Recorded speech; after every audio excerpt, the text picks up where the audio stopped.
Bien, donc on va passer à un angle d'attaque légèrement différent, puisqu'on va parler un petit peu de mathématiques et d'informatique, mais de façon, on va survoler ça très rapidement, parce qu'il y a 23 slides qui parlent un petit peu de ça. Le but, c'est de commencer à énumérer les problèmes qui sont reliés aux problèmes mathématiques et informatiques qui sont tout le temps présents au niveau de la blockchain, ce qui fait que c'était la blockchain ou les blockchains, ce qui fait que c'est toujours très très problématique de comprendre ce qui se passe et de comprendre les principes dès lors qu'on a de la cryptographie, on a des réseaux d'ordinateurs distribués, etc. Et donc c'est un petit peu le but de la présentation, de passer à travers ces paradigmes, de les survoler et puis d'énumérer un petit peu les problématiques qui sont reliées à ça. Alors, Negocium travaille dans le monde de la blockchain et également du big data. Les deux domaines sont maintenant étroitement liés, donc éventuellement aussi il commence à y avoir des liaisons avec l'intelligence artificielle. C'est une compagnie montréalaise avec une 80 employés à peu près, et puis elle consacre actuellement à peu près 3,5 millions de dollars dans les activités de recherche et de commercialisation concernant la blockchain et le big data.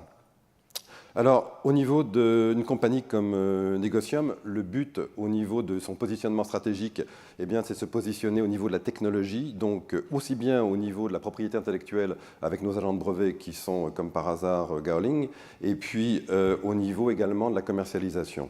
Donc, vous voyez ici à peu près l'évolution de la philosophie et de la stratégie Negocium au fur et à mesure des années. Donc, au départ, on est sur des outils Microsoft classique de gestion d'entreprise. On va sur le web en ce qui concerne tout ce qui est commercial et après on attaque le big data puisque les données générées par tous ces outils à ce moment-là sont tellement importantes qu'à ce moment-là on a commencé à travailler sur le big data. Au niveau du big data, on a relié le big data et on a rejoint les problématiques d'industrie 4.0, c'est-à-dire la blockchain maintenant se trouve absolument dans tous les domaines. On la retrouve en robotique, on la retrouve en impression 3D, toutes ces techniques d'impression de pièces et de traçabilité au niveau des pièces. Donc tous ces secteurs à ce moment-là sont fondamentaux. On la retrouve sur les fichiers 3D, de façon à tracer les fichiers 3D en ce qui concerne les auteurs et puis d'une façon générale toutes les pièces qui sont fabriquées aujourd'hui au niveau des machines. Donc, au niveau de la blockchain, comme vous pouvez le voir sur la ligne du bas, tout ce qui est traçabilité, sécurité et authentification des données, à ce moment-là, couvre absolument l'ensemble de la clientèle chronologique, enfin historique de Negocium, et également des nouveaux marchés sur lesquels Negocium s'investit.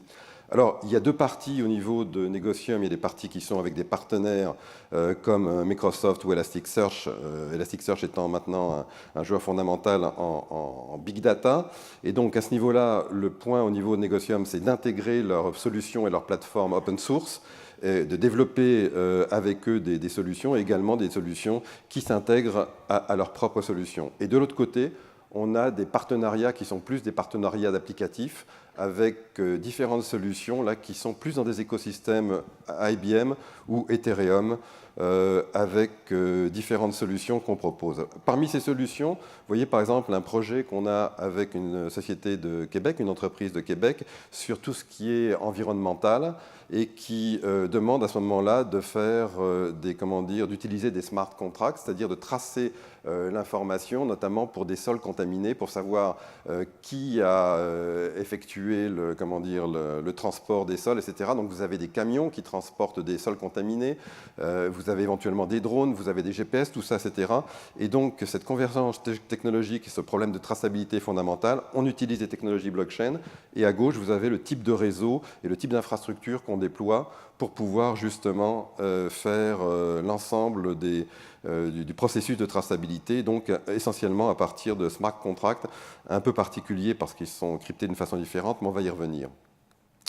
Au niveau de la blockchain, d'un point de vue technologique, donc on a ici le texte fondateur dont tout le monde parle, qui est un texte d'un certain Nakamoto.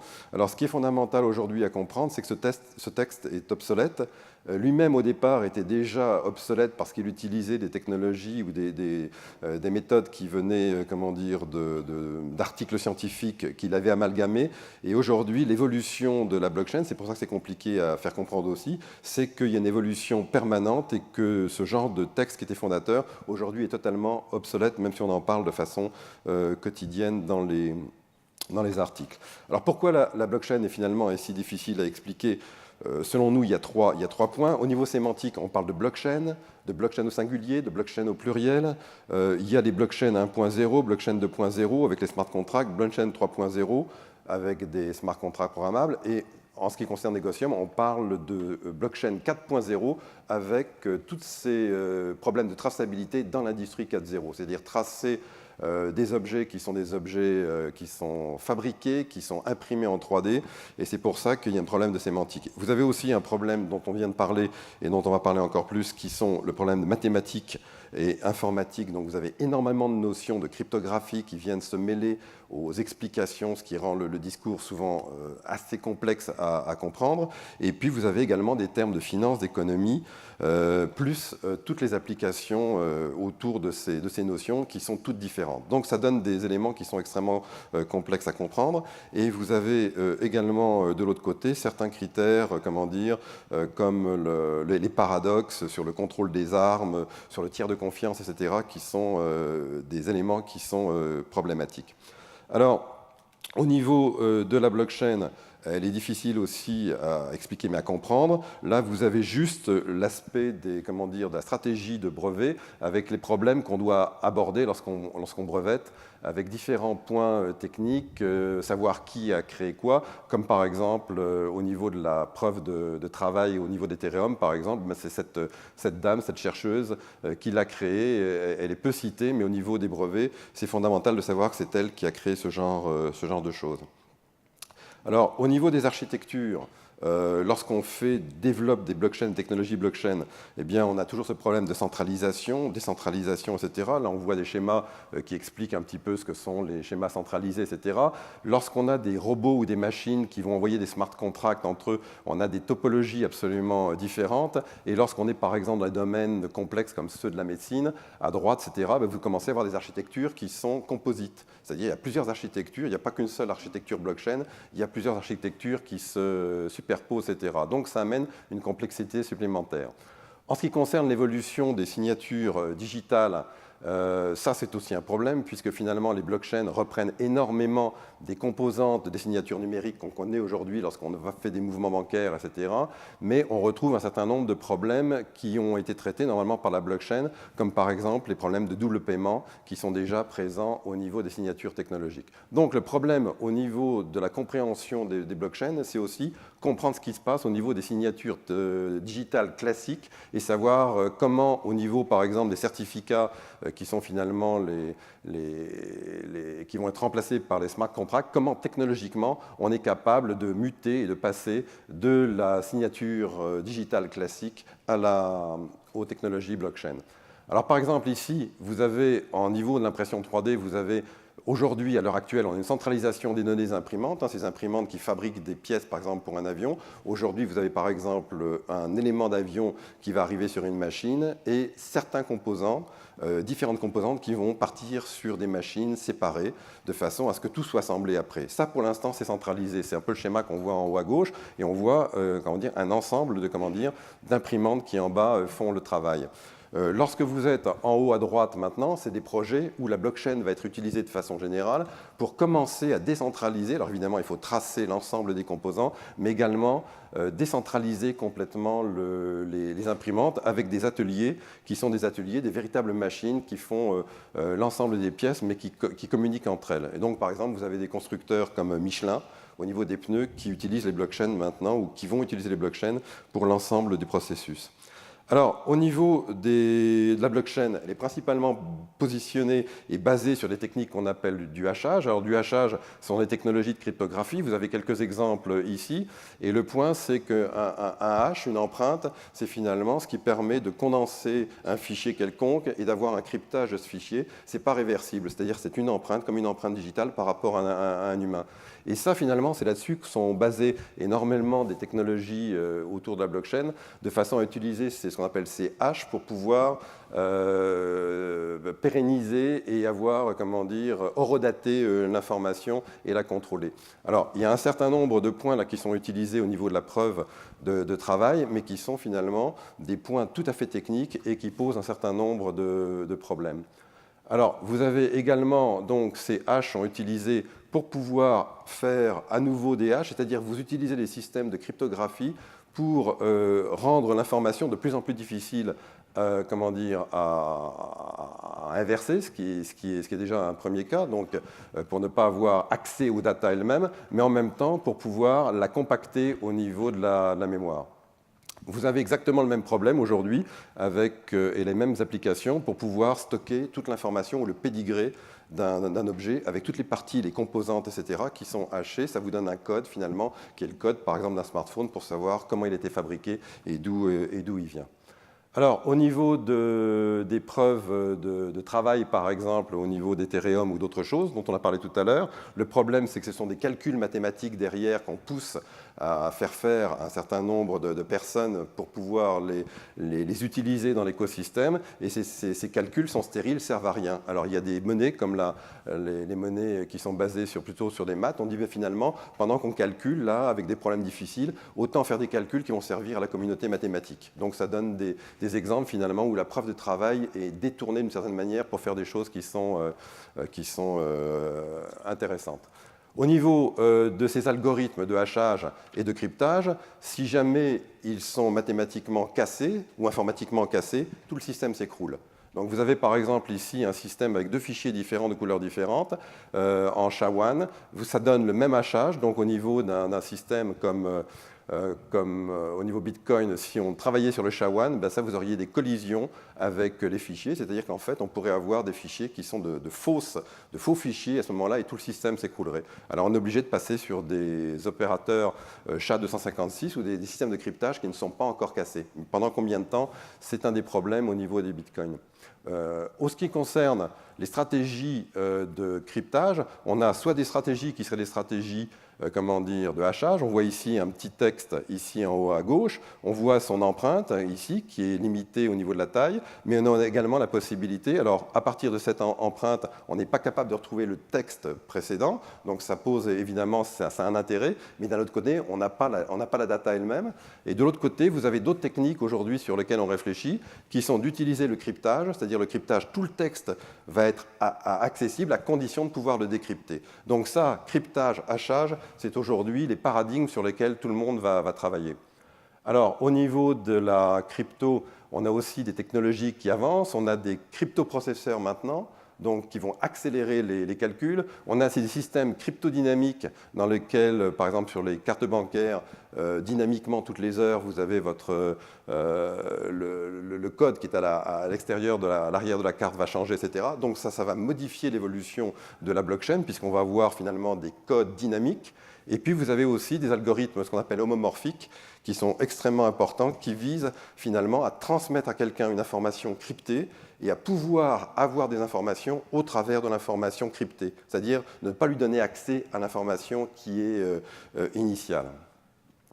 Alors, rapidement pour terminer, donc on a les protocoles de confiance qui sont basés sur différentes preuves de consensus. Alors on en voit toute une série, etc.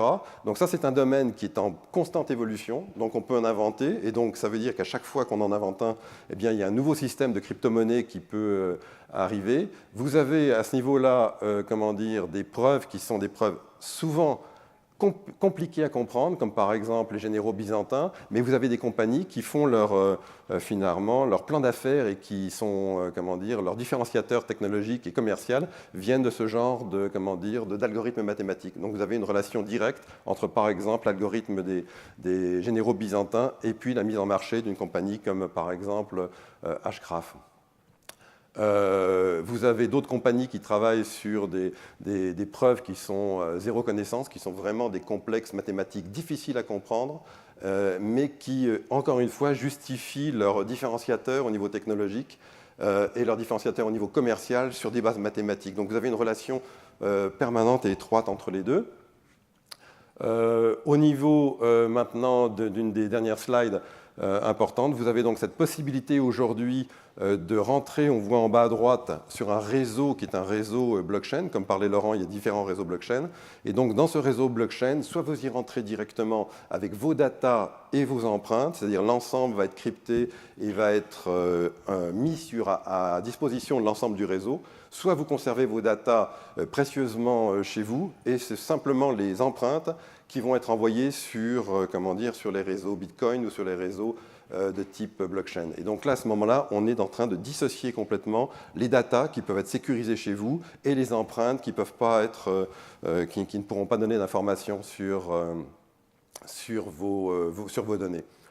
Alors, juste deux slides pour terminer. Donc, vous avez ici un autre problème qui est un problème d'innovation. Au moment où vous innovez au niveau technologique, qu'est-ce qui se passe? Est-ce que ça va être dangereux parce que vous maîtrisez moins bien la technologie, etc. C'est ce qui se passe, par exemple, avec une technologie comme IOTA, qui est partie sur des propositions technologiques extrêmement innovantes. Le problème, c'est qu'il y a eu des gens du MIT et de l'Université de Boston qui ont craqué le système au niveau, ou qui ont trouvé certaines failles au niveau mathématique, au niveau scientifique, et à ce moment-là, ça s'est répercuté en temps réel sur la charte boursière de la compagnie IOTA, si vous voulez. Donc, ça veut dire qu'innover, c'est parfait, mais à condition de prendre beaucoup de précautions et d'avoir au niveau scientifique, mathématique, un background, ou alors avoir la communauté qui est derrière, etc.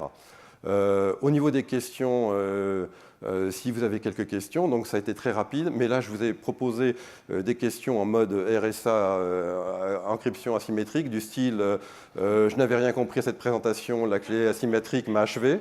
Donc là vous avez le codage chiffré.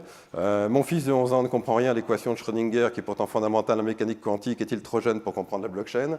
Je pense que non.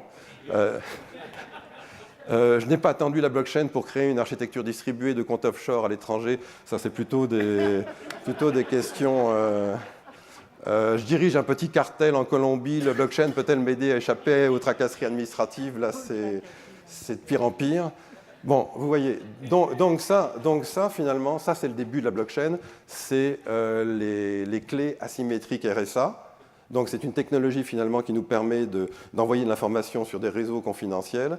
Et le point, c'est qu'aujourd'hui, c'est probablement cette première technologie qui va peut-être refaire évoluer les blockchains au niveau technologique d'une façon tout à fait nouvelle. Voilà. Est-ce qu'il y a des questions? Oui. Bonjour. Est-ce que la technologie quantique pourrait en venir à pouvoir décalculer les blocs? Ben, le problème de la technologie quantique, le problème, c'est qu'elle va déjà s'attaquer, ou elle s'attaque déjà au problème de cryptographie. Donc on peut s'attendre à n'importe quel moment, de façon hypothétique, à ce qu'il y ait des percées à ce niveau-là. Et s'il y a des percées déjà sur la cryptographie, vous avez un système, par exemple Ethereum ou un autre, qui peut s'écrouler du jour au lendemain parce que le système de cryptage qui est derrière est cassé par des chercheurs, et en particulier avec l'évolution des algorithmes au niveau quantique. Et donc, à ce moment-là, la solution, ça serait de partir une blockchain en quantique? Ben, la solution, c'est déjà de ne pas faire confiance forcément aujourd'hui aux algorithmes de hachage. Il y a sûrement des algorithmes de chiffrement ou de cryptage qui sont plus intéressants. Donc ça demande à repenser aujourd'hui la cryptographie d'une façon générale au niveau de la blockchain. Et l'autre partie, c'est ce que j'évoquais, c'est de mettre les datas et les empreintes, les séparer complètement. Aujourd'hui, je pense que la bonne nouvelle, c'est qu'on n'a pas besoin de mettre ces datas dans des storage, dans des infrastructures qui vont les stocker et qui sont, possiblement à l'extérieur ou qui sont délocalisées. Donc je pense que ça, on va venir vers... on met les datas dans notre coffre-fort, et ce sont simplement les empreintes qui vont partir sur les réseaux blockchain. Ça, c'est une évolution probablement importante. Est-ce qu'il y a d'autres questions ? Bon, mais je passe à ce moment-là la parole à Naïm, qui va justement vous parler davantage des smart